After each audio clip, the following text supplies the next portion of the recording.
जिस समय देवताओं के राजा इंद्र वहाँ आते हैं, श्री सुखदेव जी से कहते हैं, हे सुखदेव जी, जो ये कथा राजा परीक्षित को सुना रहे हैं और वो कथा हमें आप पान करा दीजिए।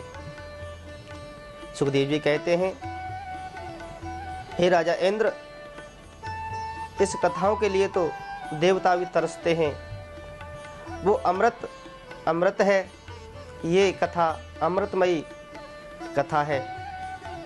अगर देवता छुप छुप करके भी सुनना चाहें तो उन्हें पाप लग सकता है। ये केवल मनुष्य तनधारियों के ही लिए है। केवल इस कथा के लिए मनुष्य तनधारी ही सुन सकते हैं। अगर देवता चाहें कि हम अगर छुप करके भी सुने तो इस कथा के लिए नहीं सुन सकते। राजा इंद्र कहते हैं, हे सुखदेव जी, ये अमृत का जो कलश है, अगर एक बार राजा परीक्षित को आप पिला देंगे तो वो सदा सदा के लिए अमर हो जाएंगे। राजा परीक्षित सोच रहे हैं मन में कि इन दोनों में क्या बात हो रही है। उसी समय सुखदेव जी कहते हैं, हे राजन परीक्षित, आपका क्या विचार है, अमृत पीना चाहते हो?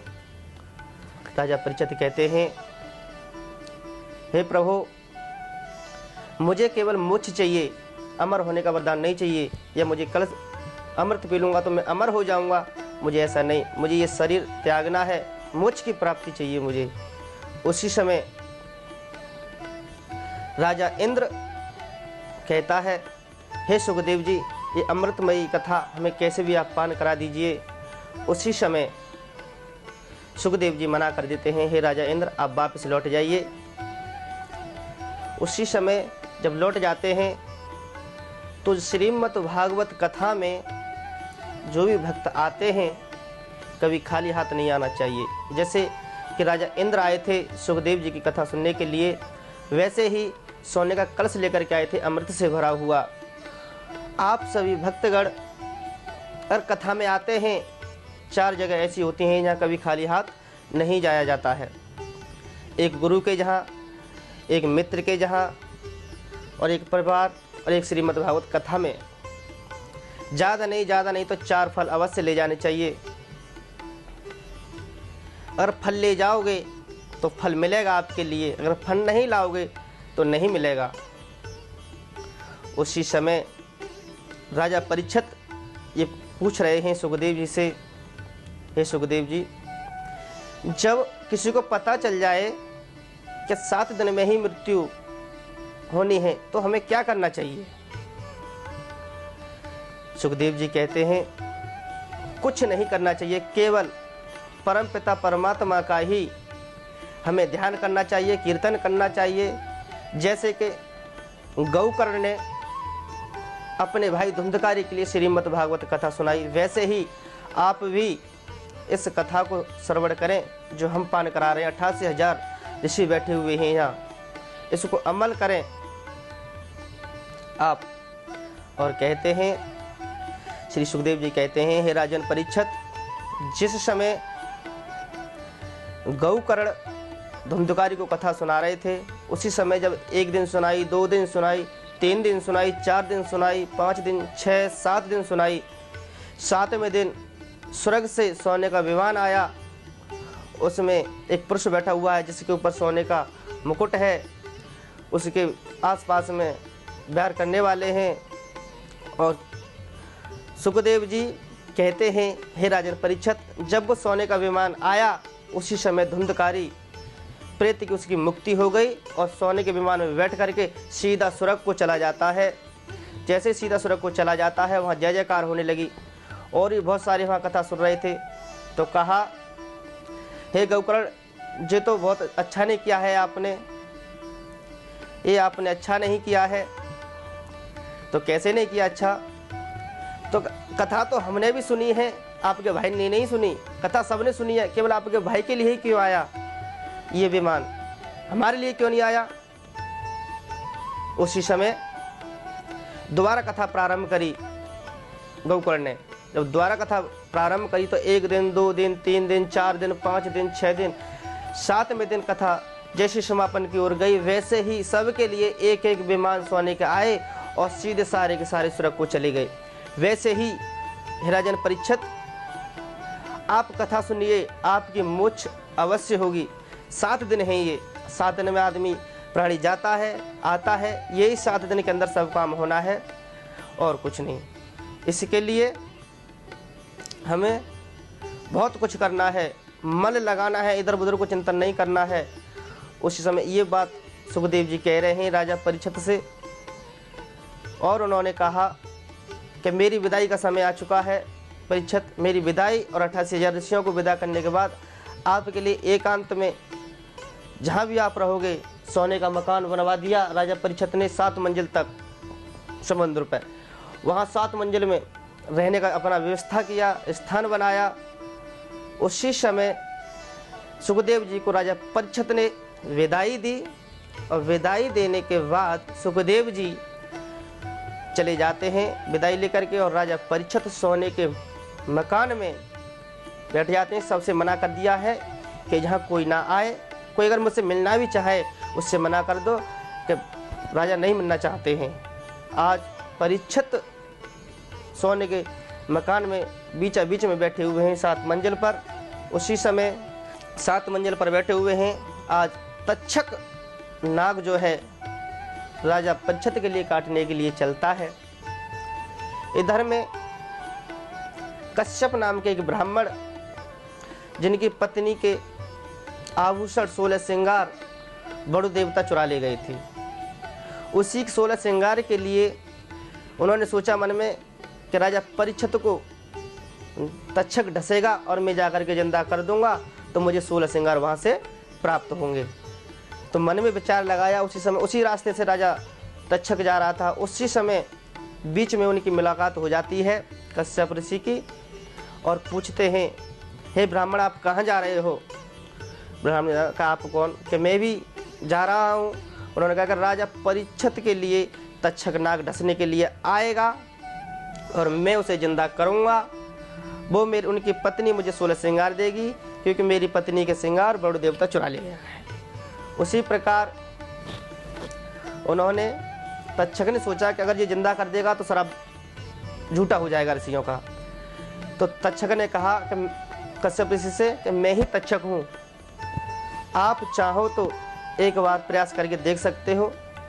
राजा तक्षक ने एक फुसकार मारी, वृक्ष खड़ा हुआ है उसमें फुसकार मारी है तो जल करके भस्म हो गया है। दूसरी में भी फुसकार मारी, बिल्कुल राख बन गया। ऐसी उन्होंने 3 फुसकार मारी हैं, तक्षक ने बिल्कुल राख हो गया है। कश्यप ऋषि ने जल में से लिया, जल लिया उनके अपने हाथों में। उसी समय मंत्र पढ़ के बुदबुदा करके मारा है तो अंकुश निकल के आ गया है। दूसरा मंत्र मारा है तो पेड़ जैसा था वैसा ही हो गया। तीसरा मारा मंत्र उन्होंने पढ़ करके जितने पत्ते जितने भी फल थे उस पर सारे जगमगा गए।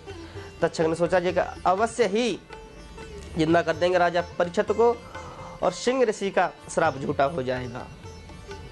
आज तक्षक नाग ने कश्यप ऋषि के लिए एक वृक्ष, पीपर का वृक्ष है, उसके नीचे बहुत सारा सोना गड़ा हुआ है। वहाँ से कहा तक्षक ने कि यहाँ से आप जितना भी सोना चाहिए आप यहाँ से ले जा सकते हो, और आप राजा परीक्षित के लिए मैं काटूंगा, आप बचाओगे नहीं, क्योंकि अगर आप बचाओगे तो ऋषियों का श्राप जो है वो झूठा वृथ्या हो जाएगा।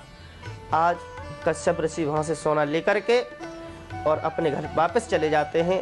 इधर में तक्षक चलता है, विचार बनाया कि मैं कैसे जाऊँ, 7 मंजिल मकान बना हुआ है, इसमें ना जाने का रास्ता है ना कुछ।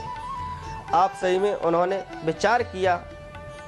7 ऋषि उन्होंने वेश बदला तक्षक नाग ने और पुष्प ले जाते हैं। पुष्प ले जाते हुए कहा कि ये ऋषियों ने भेजे हैं, ये पुष्प और तक्षक के लिए दे दीजिए, बहुत ही ये पड़े हुए पुष्प हैं। आज ऐसा बात कहा तो राजा परीक्षित ने उन्होंने कहा कि ऋषियों को बुला लाइए। जैसे ही परीक्षित के पास पहुँचे हैं और वो फूल उन्होंने एक वही फूल लिया जिसमें तक्षक कीड़ा बन करके बैठा हुआ था, और आज उसे ले करके जैसे सूंघते हैं और लेट जाते हैं, और लेट जाने के बाद में जैसे ही रात को उनकी पत्नी सो जाती है वैसे ही अपना रूप में आकर के तक्षक की नाक पर राजा परीक्षित को नाक पर ढस लेते हैं। अब तो ना इधर के ना उधर के। अब तो जैसे ही उन्हें पता चला कि मैं तो तक्षक नाग ने ढस लिया हूँ, अब तो उनकी पत्नी राजा परीक्षित की नवलदे ने विचार किया कि मेरे भैया ने और उनके लिए काट लिया है, अब मैं कैसे जिंदा, मैं अपने पिता से कहूँगी। इधर में राजा वासु की पुत्री नवलदे थी, उससे विवाह राजा परीक्षित का हुआ था। उसी समय उनका पुत्र राजा परीक्षित का पुत्र जन्मेजय ने सोचा कि मेरे पिता को ढसा है उसने, आज उसने अपने बाण से चलाने की उम्मीद की तो मैं सारे नाग को ही भस्म कर दूंगा। आज जन्मेजय ने कहा, इधर में से ऋषि आ जाते हैं और ऋषि ने कहा, जन्मेजय आप क्या कर रहे हो, इसकी अभी से आप अगर नागों को आप भस्म नष्ट कर दोगे, भस्म कर दोगे तो पृथ्वी किसके ऊपर है, पृथ्वी शेषनाग के ऊपर है, वो भी मारा जाएगा अगर सब नाग मारे जाएंगे तो, और पृथ्वी में चली जाएगी तो हम भी तुम भी नहीं रहेंगे, इसलिए इसको मत करो। उसी समय वो बाण उन्होंने उतार दिया और जन्मेजय ने यज्ञ प्रारंभ किया कि यज्ञ से वो तक्षक आएगा, नाग आएगा और भस्म होकर के मर जाएगा। आज जन्मेजय ने यज्ञ प्रारंभ किया है। तक्षक नाग डर के मारे राजा इंद्र के पास चला जाता है। सारे नाग आ रहे हैं पर ऋषि कह रहे हैं कि इसमें अभी तक कोई तक्षक नाग नहीं आया है। इधर में राजा इंद्र भी खिंचा चला रहा है, इतने में ही ऋषि आ जाते हैं और कहते हैं, अरे जन्मेजय आप क्या कर रहे हो, जो आया है सो जाएगा। राजा रंक फकीर, इतने में ही जन्मेजय की बुद्धि को ज्ञान बढ़ जाता है कि सत्य कह रहे हैं ऋषिवर आप, तो मुझे क्या करना चाहिए, मेरे पिता को ढस गया है, इसकी तो मृत्यु निश्चय ही है। तो जन्मेजय ने वो इतना नोचा, इतना निचोड़ा तो उसका जहर निकाल दिया है, वो पीला पड़ गया है, उसमें जहर नहीं होता है। आज शेषनाग को राजा वासु का पुत्र तक्षक के लिए उन्होंने निचोड़ करके और अलग फेंक दिया कि आज से ये कहीं नहीं काटेगा। इधर में श्री परीक्षित जी महाराज स्वर्गवास को चले जाते हैं। इधर में नवलदे, जन्मेजय और ऋषिवर सभी शोक बना रहे हैं। इधर में वैसे ही हम और आप सभी, आप जितने बैठे हुए हैं जहाँ सभी भक्तगण, उनको भी यही कर्म करना चाहिए। हमने जन्म लिया है मनुष्य तन और मनुष्य तन लिया है, हमें क्या करना चाहिए क्या नहीं करना चाहिए। बहुत पुरुष हैं इधर में पशु जानवर, हाथी घोड़ा चींटी, ये पूजा नहीं कर सकते हैं। वैसे ही हमारे लिए भी परमपिता परमात्मा के प्रति ध्यान लगाना चाहिए।